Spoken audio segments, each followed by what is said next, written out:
the 2 exits closest to you.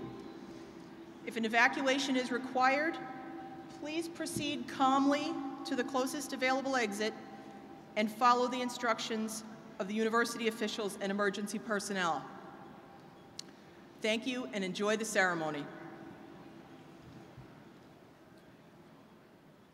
Chief Marshal, Professor Wesley W. Marple will now lead the procession of the graduates.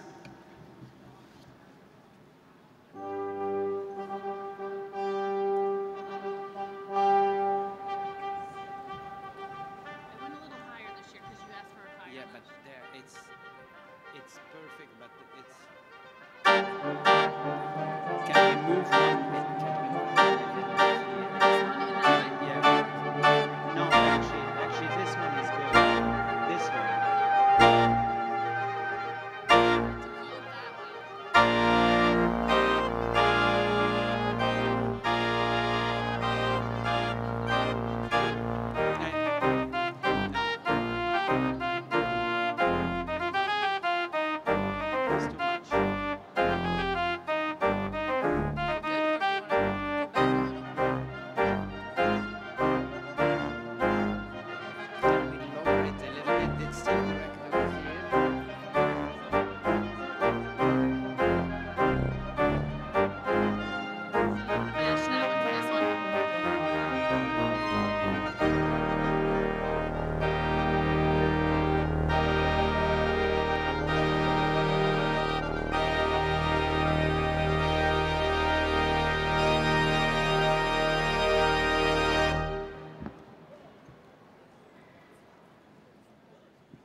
representatives of the university faculty will now take their places.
Will all degree candidates and guests please rise?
Alexander Levering-Kern, Director of the Center for Spirituality, Dialogue, and Service, will deliver the commencement prayer.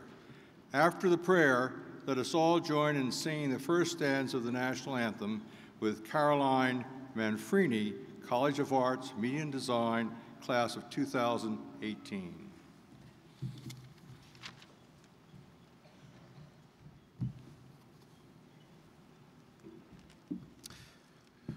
We gather today as people of many faiths and people from secular traditions of conscience. Before I offer this vocal prayer, please join me in a brief moment of silence so that each may pause to reflect in our own way upon the meaning of this beautiful day.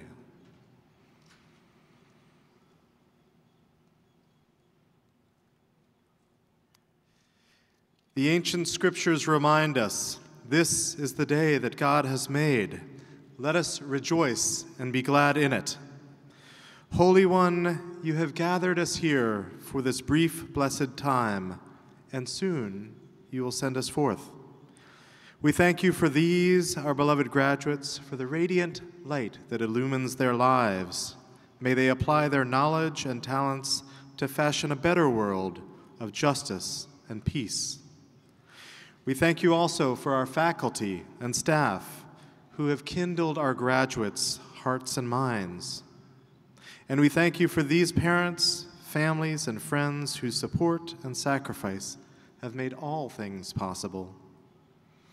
Help us now to embody Northeastern's best values in all we do.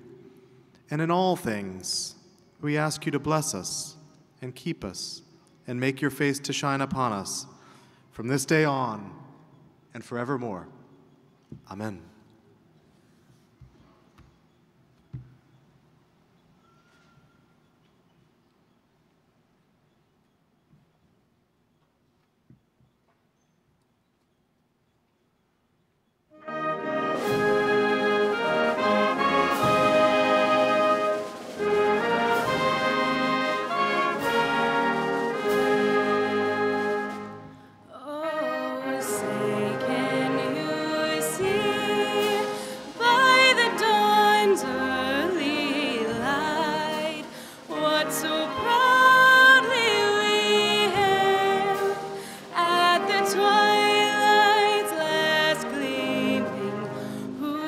Stripes and bright stars through the perilous fight.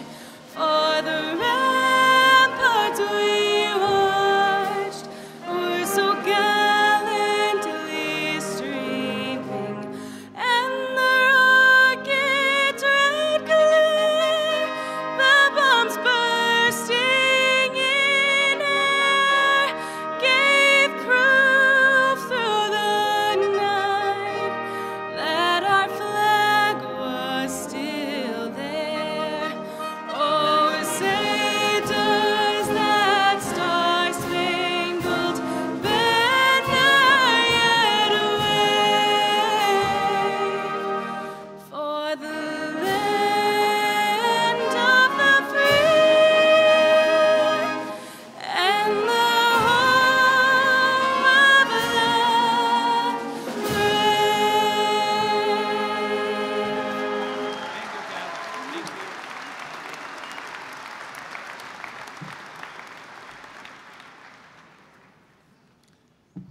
Thank you, Ms. Manfrini. The color guard from the Army ROTC will now post the colors.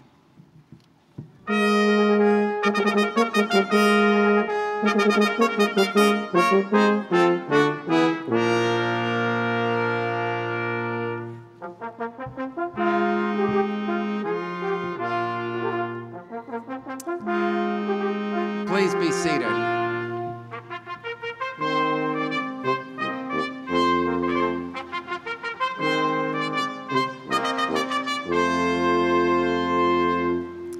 Good afternoon, ladies and gentlemen. I'm Steve Director, Provost and Senior Vice President for Academic Affairs, and it's my pleasure to welcome you to Northeastern University's 113th commencement. On behalf of the faculty and staff of Northeastern, I want to extend congratulations to the class of 2015.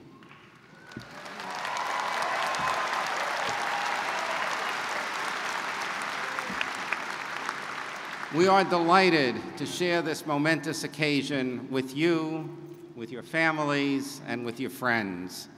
This is truly a special day, and I know our graduates and certainly your families have dreamed of this day since you first applied for admission to this great university. It is a day to reflect on fond memories. It is a day full of promise as you anticipate a very bright future. It marks also potential fulfilled. Graduates, your discipline and hard work have earned you these honors. Now is your time for celebration, and I hope that all of you truly enjoy this moment in which our community joins together. The members of Northeastern University's faculty feel tremendous pride as they stand with those whom they have taught and recommended for academic degrees. And to you, our faculty, and to the staff, now we also celebrate the culmination of our labors. By guiding today's graduates to this moment, you have discharged your most crucial commitments. You have preserved the legacy of knowledge and helped mold the shape of the future. So together, let us celebrate these wonderful accomplishments, and together, let us look forward to the great accomplishments to come from the class of 2015. It's now my pleasure to introduce the president of Northeastern University, Joseph E. Aoun. Thank you, Steve. Thank you. Good afternoon. I'm not hearing anything. Good afternoon. You know what, we had a morning commencement, and the undergraduate students told me on the way out, you will have more fun with us than with the graduates in the afternoon. You know, you should prove them wrong. So let's start all over again. Good afternoon. Here it is.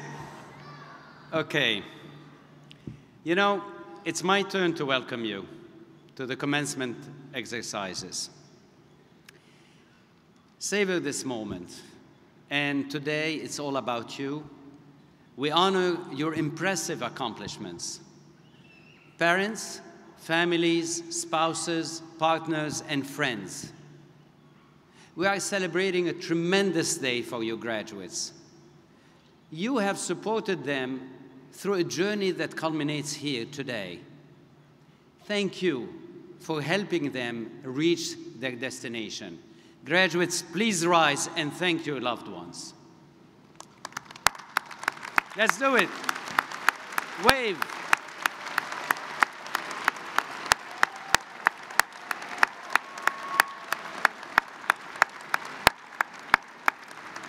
Please be seated.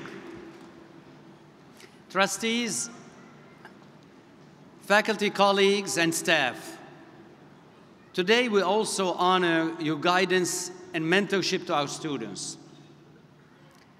I invite you to celebrate the fulfillment of your hard work. Thank you for all you have done. And to our commencement speaker, welcome to the Northeastern family.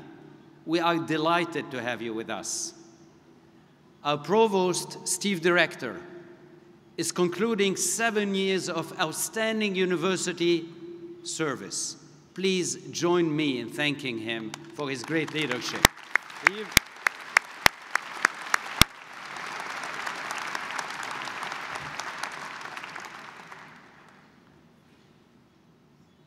Graduates, there are not many who have achieved what you have done. Your labors of thought and diligence have raised you to a privileged vantage point. This affords a bright prospect for the future. For one moment, though, I ask that you reflect on the past. Think of the stories that you shared as you traveled together to this moment. And before you leave, let me share a personal story. When I was growing up, many around me believed that to be successful, you should go into medicine, engineering, law, or finance. Of course, these are wonderful professions. But I grew up multilingual, and my passion was to uncover the mysteries of language. So even though my friends studied to be doctors, engineers, lawyers, and business leaders, I made another choice. No one ever told me that you could have a successful career by getting a PhD in linguistics.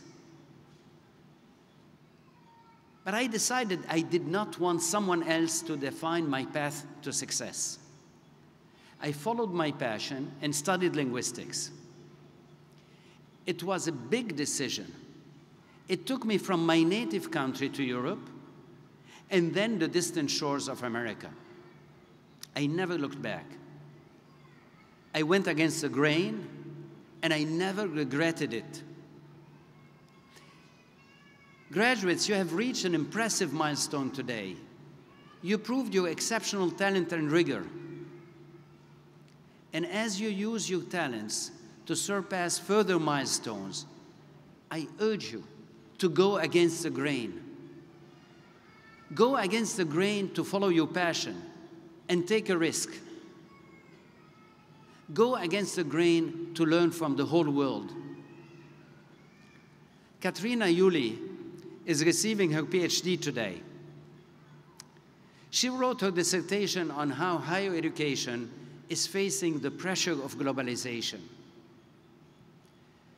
To appreciate the scope of the subject, she chose not to focus on the many institutions at home.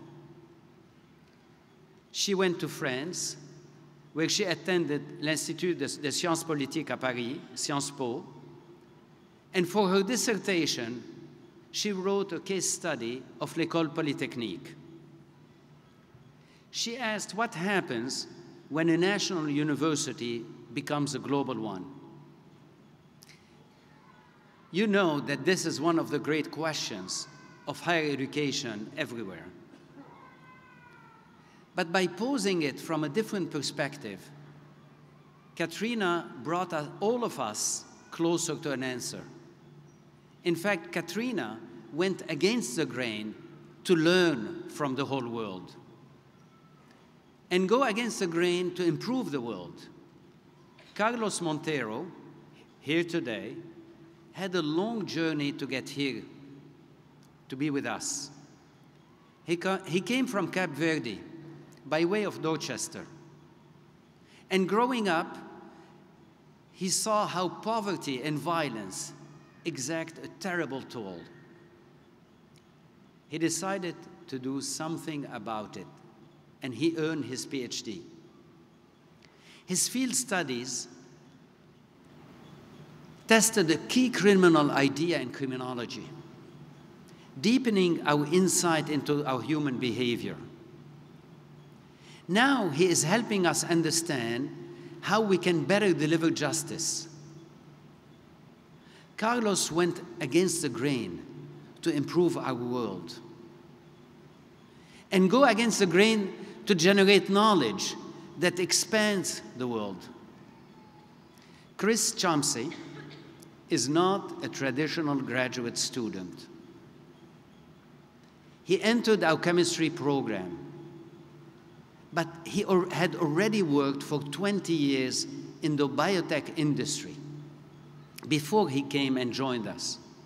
He wanted to reach higher. Chris earned his PhD while working full-time as the lead analytical scientist supporting Humira, the world's largest selling drug. His research is ensuring that this drug remains safe and effective. Through Chris's research, the boundaries of knowledge have stretched a little further. Chris went against the grain to expand our world. And finally, go against the grain to help the world.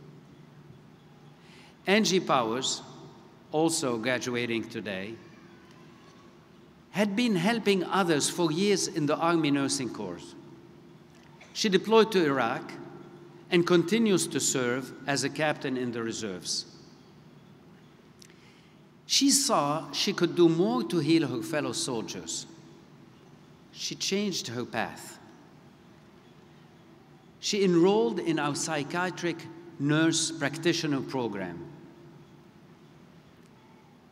And now she is going to help our veterans' minds as well as their bodies. You know, from Nepal to Baltimore, our human family needs those who can help us heal. Angie went against the grain to help the world. All of these students made a difference by going against the grain. Don't do it just for its own sake. Doing things differently won't guarantee a happy result. Do things differently for the sake of happiness, fulfillment, impact. Those who go against the grain sometimes change the world, and you are in a position to do this. You have mastered your disciplines. Among you are scholars of singular rigor and knowledge. Use this knowledge not merely to accept the received wisdom. Use it to create new wisdom for our times. The world is round. The earth revolves around the sun. The universe is curved. All these ideas challenge the conventional wisdom of their times. They set up firestorms and forever altered the way we think about reality.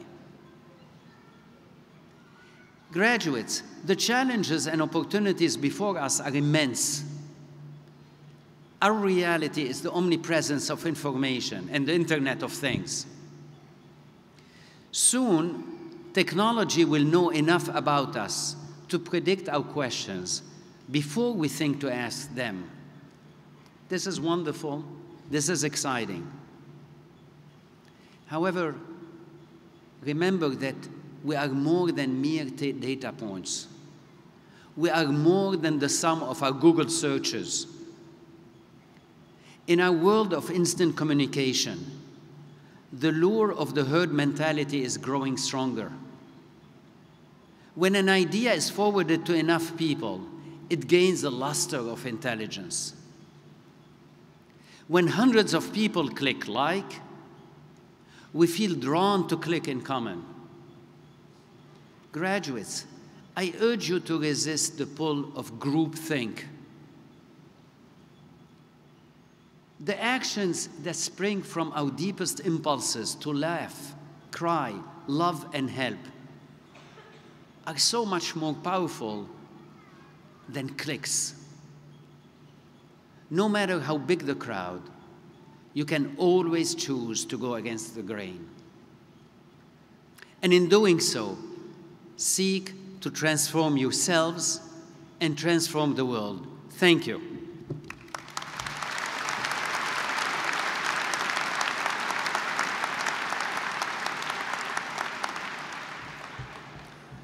Our alumni are important members of the Northeastern family, and I have the pleasure of introducing Ryan Dunleavy, President of the Young Alumni Board.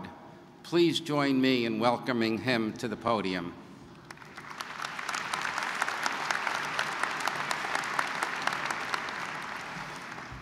Thank you, Provost. It is my privilege to welcome the class of 2015 to Husky Nation, a network of more than 225,000 Northeastern University graduates spread across the nation and around the world. Today you join a unique group of innovative, influential, and motivated leaders who have come before you. You have a tremendous opportunity to make your own impact and blaze your own trail. I urge you to seize every opportunity that comes your way and make the most of it. The future is yours. You will forever be a part of the Northeastern family. You are all Huskies for life. This is your university, and it will always be. Stay involved, keep in touch, and tap into your network of fellow Huskies. They are here to help, and one day you may play a critical role in helping those who follow in your footsteps. We are truly excited about what the future holds for you. You are Northeastern. We have faith in your abilities and wish you great success. Maintain a lifelong connection to this university and celebrate all that it means to be a graduate of Northeastern. Now, if you'll all join me for our traditional pinning ceremony, and please welcome to the podium, Mehdi Abedi. Mehdi is receiving his Doctor of Philosophy degree from the College of Engineering.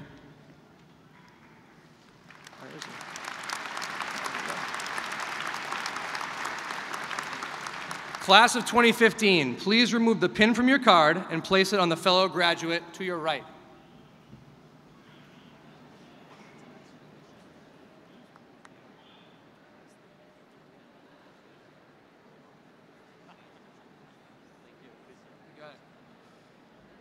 This pin is a symbol of your hard work, determination, and accomplishments. We're all proud of you and thrilled to welcome you into our alumni family. Wear the pin proudly, and if you run into an alum who doesn't have a pin, please pass yours along. We'll be happy to replace it. Congratulations, class of 2015, and go Huskies!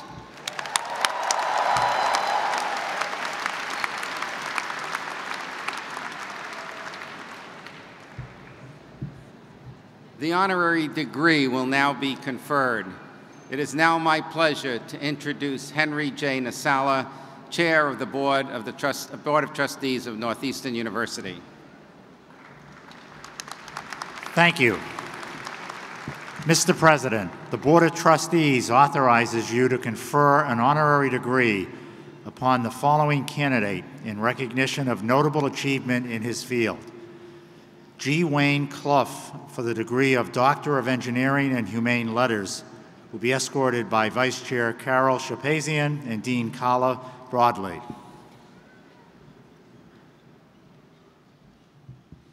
It is now my pleasure to call upon Northeastern University Vice Chair Carol Shapazian to escort the degree candidate and Dean Carla Broadley to join me at the podium.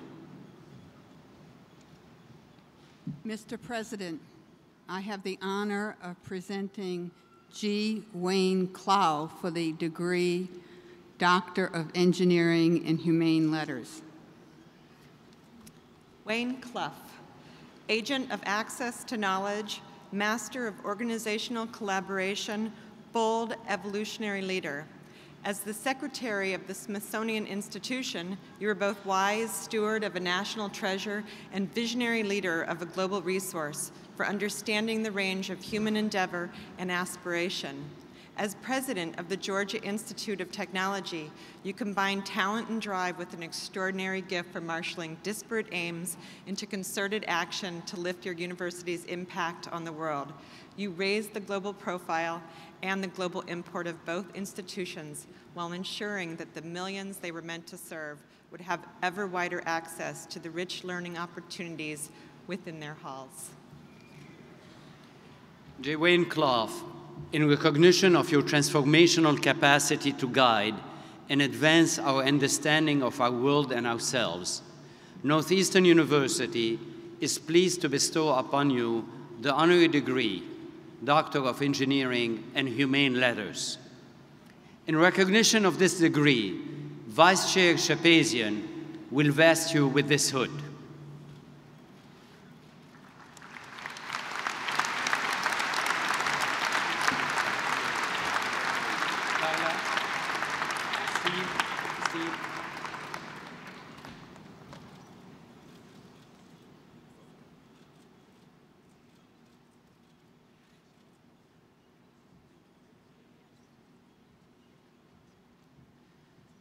Our speaker this afternoon comes to us from the pinnacle of higher education. He is President Emeritus of the Georgia Institute of Technology and Secretary Emeritus of the Smithsonian Institution. During his 14-year tenure as President of Georgia Tech, He greatly expanded the university.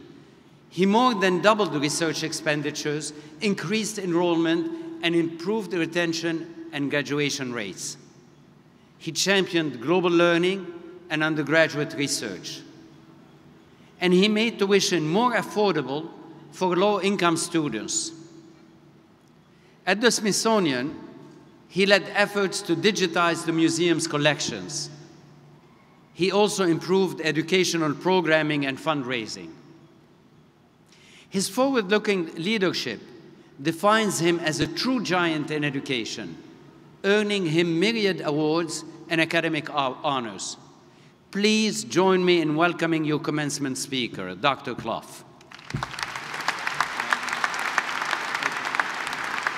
Thank you very much. Thank you so much. It's a great pleasure to be here today. President Aoun, thank you for your kind introduction, and congratulations on your dynamic leadership of Northeastern University, which has propelled this institution to remarkable growth and rapid rise in national recognition. No longer just based in Boston, Northeastern now serves students across the country and is a leader in experiential learning and use of digital technology to advance access to deliver education. You and your team can be deservedly proud of what you've accomplished and what you've done to create new opportunities for over 8,000 graduate students here on campus and thousands, maybe tens of thousands of students online. I'd also like to extend my congratulations to your Gordon Engineering Leaders Program for being awarded the National Academy of Engineering's 2015 Bernard Gordon Prize for Innovation in Engineering and Technology Education. As a member of the National Academy, I know this award is the most prestigious in its field given to any institution and any group in the nation. It recognizes faculty and institutions that have, on their own, made a commitment to innovation in teaching and engineering education and who've been willing to take the risk to do it. The work of your Gordon Leaders Program, which I saw yesterday personally, is evidenced by its influence on engineering education across the country, and it will continue to impact generations to come. It is a true pleasure for me to be with you today, but especially with my good friend and your outstanding provost, Steve, Director. We were fellow deans of engineering colleges farther back than either of us prefers to remember. I would also like to extend my greetings to the faculty, the graduates, families, friends, distinguished guests on this very special day for everyone. And congratulations particularly to the graduates who worked so hard to get to this moment and earned your degrees. It is truly humbling for me to receive an honorary doctorate from Northeastern University, knowing the distinct honor that this represents. Looking back, it took me 5 years to get my bachelor's and master's from Georgia Tech in the 60s, and I thought that was pretty hard work. I had to work 50 more years to get this degree. So I'm truly grateful. One, that you deem me worthy of receiving it, and two, that I survived long enough to get it. And for that, I have to thank my parents for good genes and for luck bringing me to this day. Now, in addition to my bachelor's and master's at Georgia Tech, I later added a PhD from the University of California at Berkeley, back in another time and another day in the 1960s. I mentioned Berkeley since so much change was going on out there, as well as across the country, in what some call the age of Aquarius.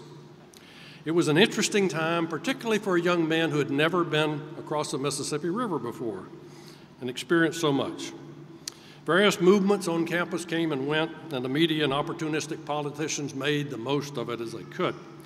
But as to me, let me just say my educational experience went well beyond what I thought it would.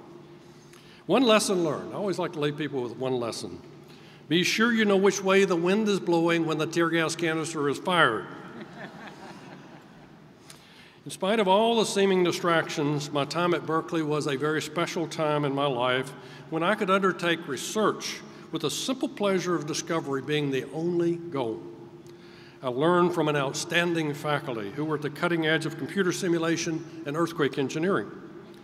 Now, back then, the world was smaller, but computers were much bigger. You had to actually feed them. While I know you appreciate the power of your digital technology and your devices in your pocket or on your watch or in your glasses, in those days, I got my exercise by getting on a bicycle and biking my program over to the middle of campus. And my program was then a 2,000 box card you had to handle very carefully. And it was my fervent hope, having delivered it to some arrogant guy in the computer center, that it would actually run it sometime that day or the next day. Now, some of you probably don't even know what a punch card is. But having been secretary of the Smithsonian, I can promise you, if you go to the Smithsonian's American History Museum, you can see one. So think about it. Today, you never really get to physically see your program, but I did, and I just loved it. So just think about what you missed. On the plus side of life in the slow lane, then, no email, no Facebook, no Twitter, no Instagram, no text to monopolize my time. I had the time to make many great friends, most of whom I remain in contact with today. After I undertook my own career as a faculty member, I had the privilege to conduct research with my own graduate students, and I was fortunate to advise 34 to the completion of their PhD degrees. These young men and women became like an extended family to my wife Ann and I, and we've remained in touch with them all these years. 2 years ago, we had a reunion at Glacier National Park, where we spent more time talking about children and grandchildren than our careers. And I would advise you, incidentally, go to Glacier soon. The glaciers are melting. This summer, we're all getting together again in Sonoma County on the coast of California to enjoy a little wine. Now, I take great pride in their accomplishments, many of whom are faculty members today. I might have inspired them back in my day as a faculty member, but today they inspire me.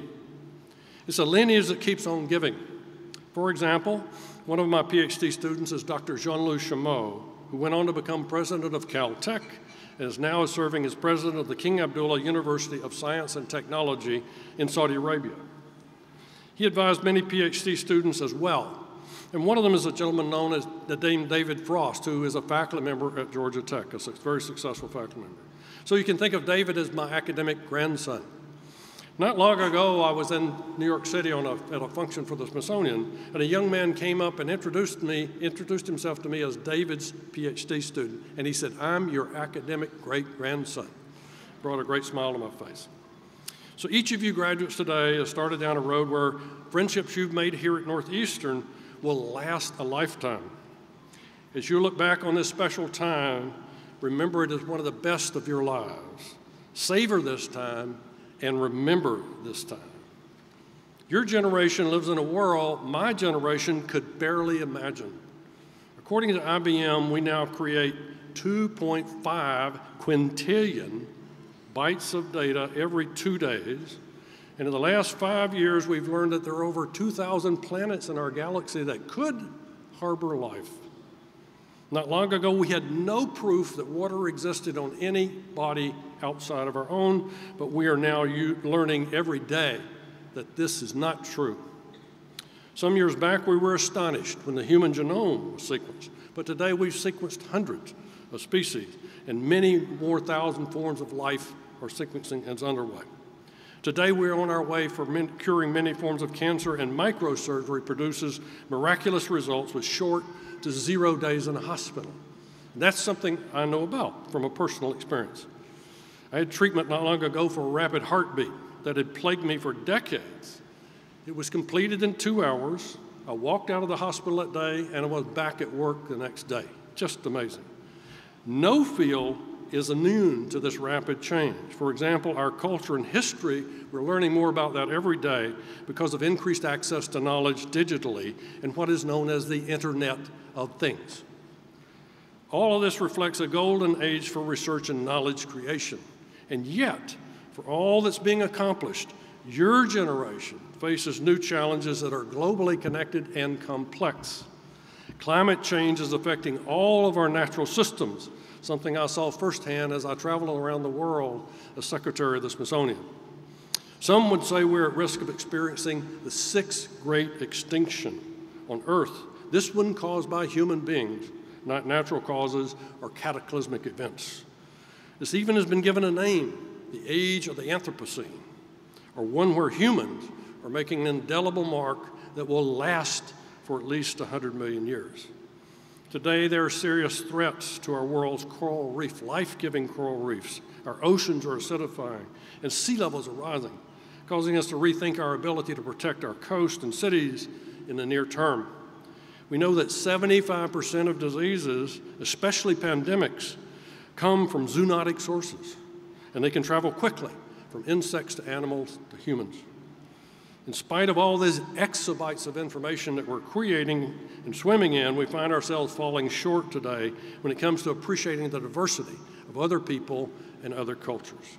And finally, standardized tests show time and again that far too many people are uninformed about history or science, and in our society we're seeing an opportunity gap growing larger and larger between the haves and the have-nots. Not good for our country.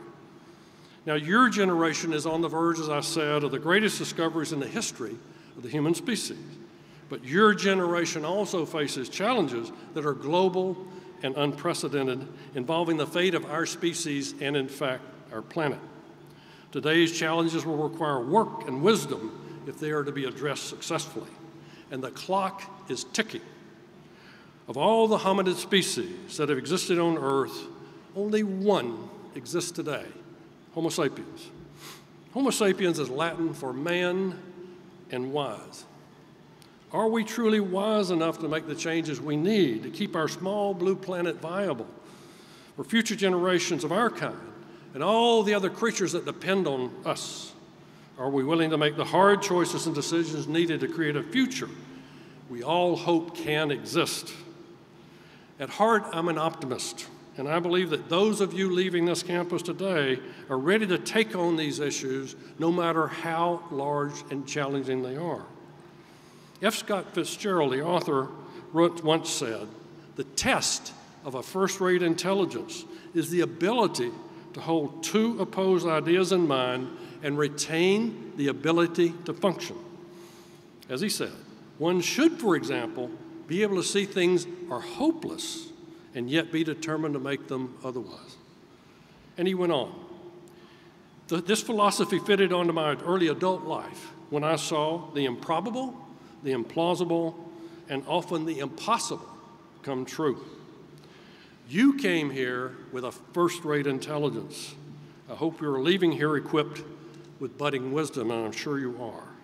In your future roles as teachers, scholars, entrepreneurs, engineers, politicians, and presidents, I know you will use your first-rate intelligence to make what seems hopeless, implausible, or impossible otherwise.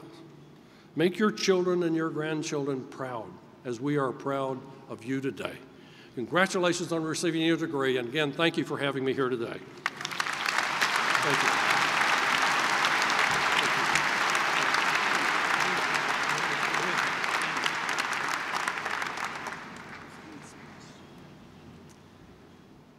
The degrees and course will now be conferred. Mr. President, it is my privilege to report to you that the candidates assembled here have qualified in all respects for the degrees and course. They have successfully completed curricula offered by the several schools and colleges of Northeastern University and have been recommended by the faculty and the Council of Deans to be awarded appropriate degrees in recognition of their academic accomplishments. After the candidates have been presented, members of the graduating class in each school or college will please remain standing until their degrees have been conferred. The candidates for the degree of Doctor of Philosophy will please rise.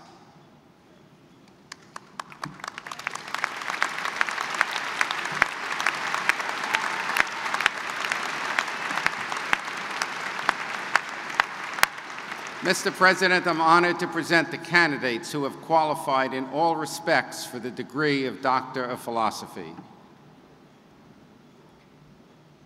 By virtue of the authority vested in me by the Board of Trustees of the University, I confer on you and those who have properly qualified the degree of Doctor of Philosophy with all the honors, privileges, and responsibilities thereunto pertaining, Graduates, I salute you.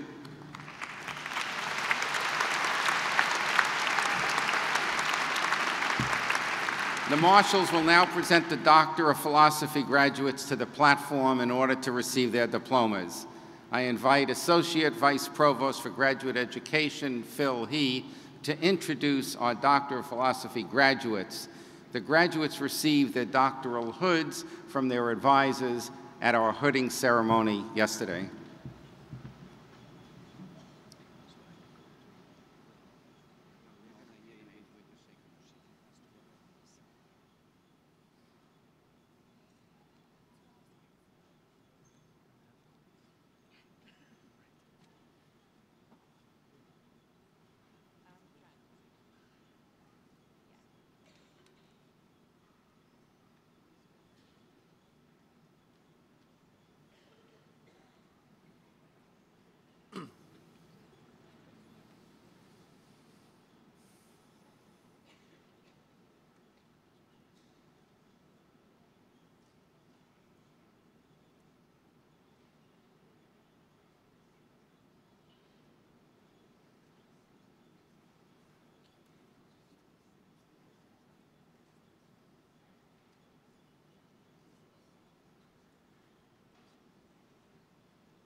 College of Computer and Information Science in the field of computer science, Kapil Ayar.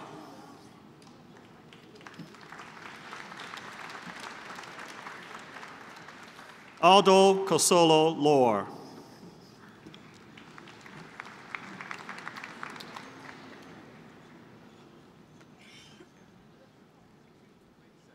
Sorry, wait a second. Dimitrios Canolas. Timothy Graham Smith.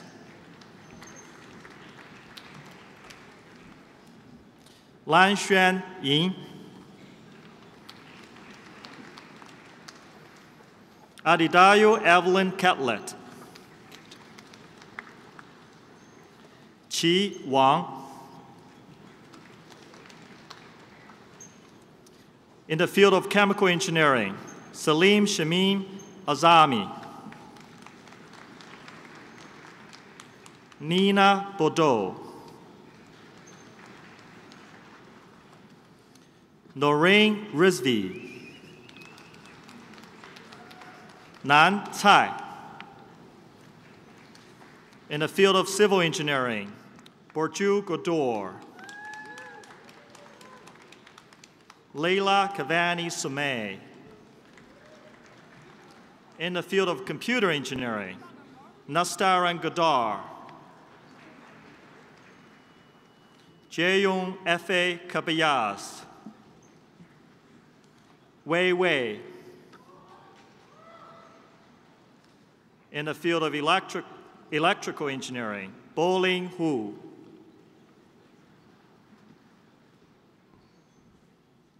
Yu Hui. Stacy Markovic.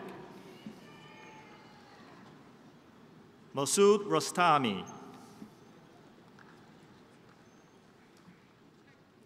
Dwayne Dewey Tran. In the field of industrial engineering, Ali Hakimian. Khalud Hassan Khatib. Serpil Mutlu. In the field of mechanical engineering, Yi Yin Zhang. Quan Wei Zuo. Beauvais College of Health Sciences in the field of nursing, Monica Sabine Schuler. In the field of pharmaceutical sciences, Thomas M. Bachet.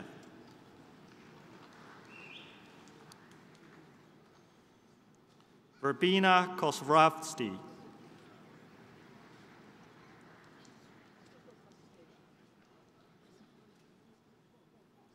Sunita Yadav. In the field of school psychology, Brian Joseph Daniels. College of Science, in the field of biology, Pooja Redendra Balani.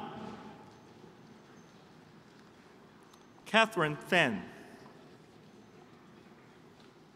Jessica Dawn Weaver. In the field of chemistry, Daniel F. Abbott. Christopher Michael Chumsey. Emily Beth Cochran. Wan Lu Qu.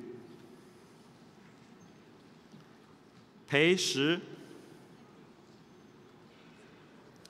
Cara Marie Strickland.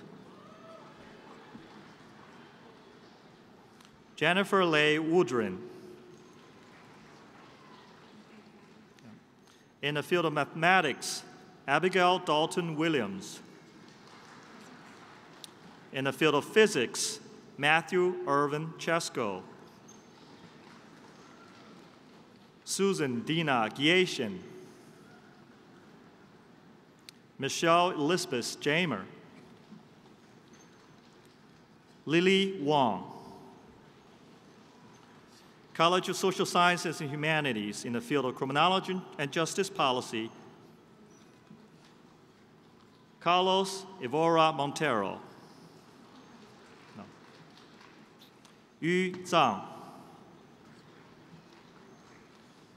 In the field of English, Emily Lauren Atiano. Zhang Yin Kim. Duin Xuan Nguyen. David Charles Ober. In the field of history, Stacy Diane Fahrenthal. Colleen Marie McCormick. In the field of law and public policy, Aaron Ray Hoffer. Carmen Z. Gomez Torres. In the field of sociology, Katrina Mary Yulee. College of Science in the field of mathematics, Nicholas Alexander Matil. College of Engineering in the field of bioengineering, Amir Bahado Fahadian Bajestin. In the field of mechanical engineering, Mehdi Abadi. In the field of computer engineering, Isra Nergis Yulanchan. Beauvais College of Health Sciences in the field of school counseling psychology, Richard Carl Booth. College of Social Science Humanities in the field of political science, Panagula Del Monte Carano. College of Engineering in the field of electrical engineering, Shen You. College of Engineering in the field of civil engineering, Vitaly Viktorovich Sekin. Congratulations.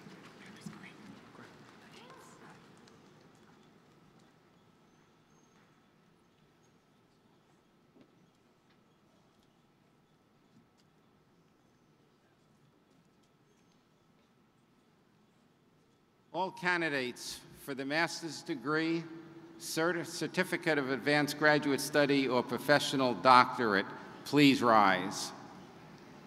That's the rest of you.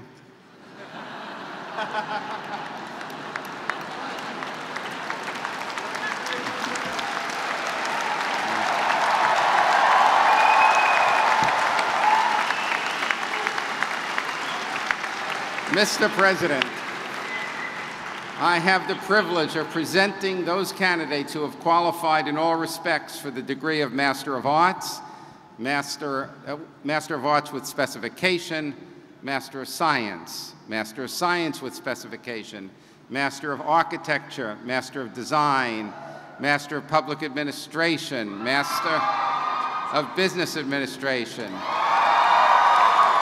Master of Public Health, Doctor of Audiology, Doctor of Physical Therapy, Doctor of Pharmacy, Doctor of Nursing Practice, or Certificate of Advanced Graduate Study. By virtue of the authority vested in me by the Board of Trustees of the University, I confer on you and all those who have properly qualified the degree of Doctor of Audiology, Doctor of Physical Therapy, Doctor of Pharmacy, Doctor of Nursing Practice, Certificate of Advanced Graduate Study, Master of Arts with specification, Master of Science with specification, Master of Architecture, Master of Design, Master of Business Administration, Master of Public Administration, Master of Public Health, according to the curriculum in which you have qualified with all the honors, privileges, and responsibilities thereunto pertaining. Graduates, I salute you.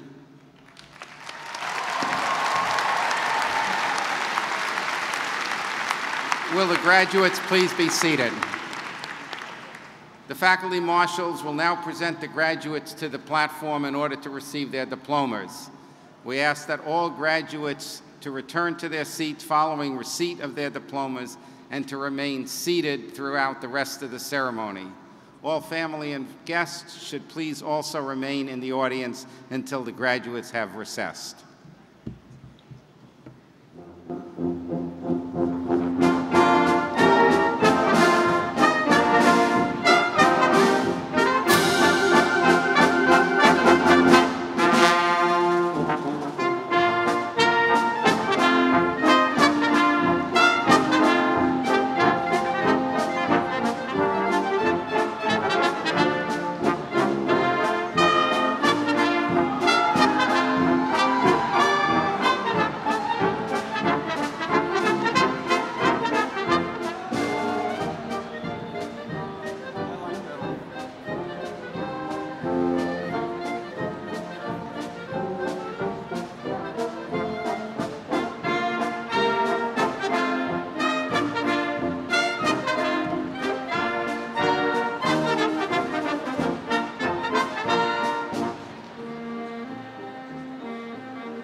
Will the graduates please rise?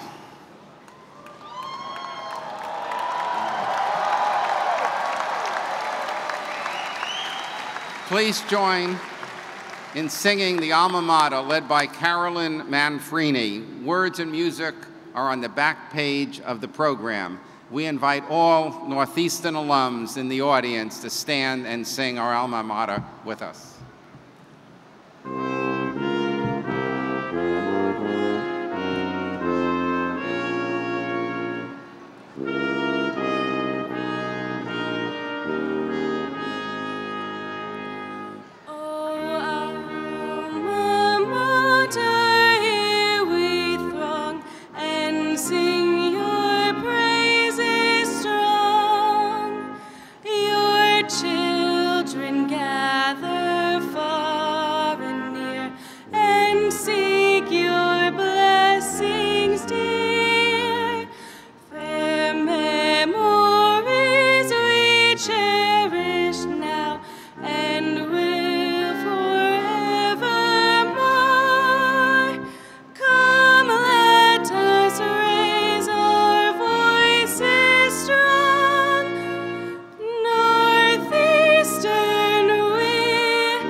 Please be seated.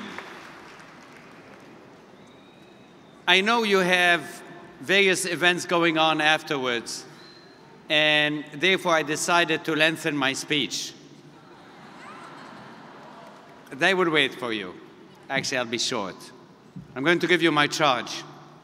A commencement speaker, Wayne Clough, is an emblem of scholarship and achievement. His great leadership at Georgia Tech and the Smithsonian proves the value of thinking for yourself. He has had a great impact on the nation and indeed the world. Now it's your turn. Class of 2015, this is my charge to you.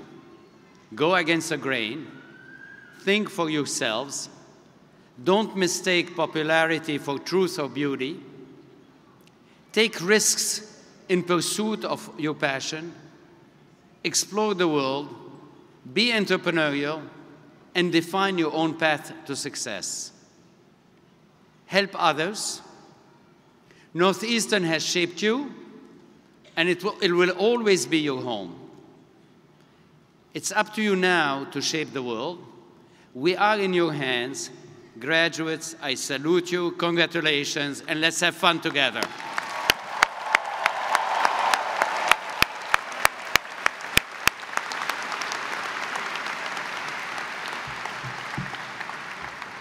Oh, let's hear it one more time for the class of 2015.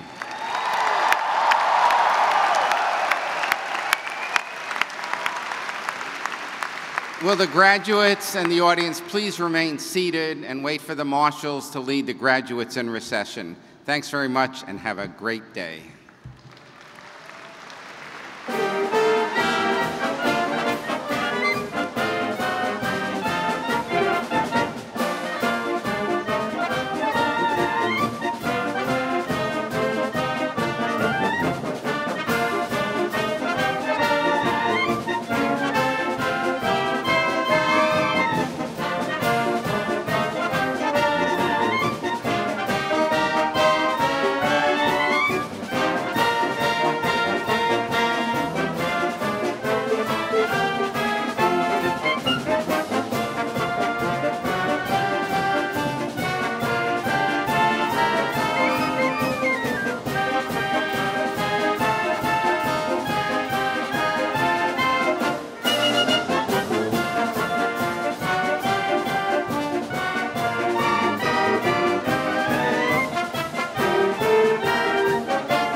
Thank you.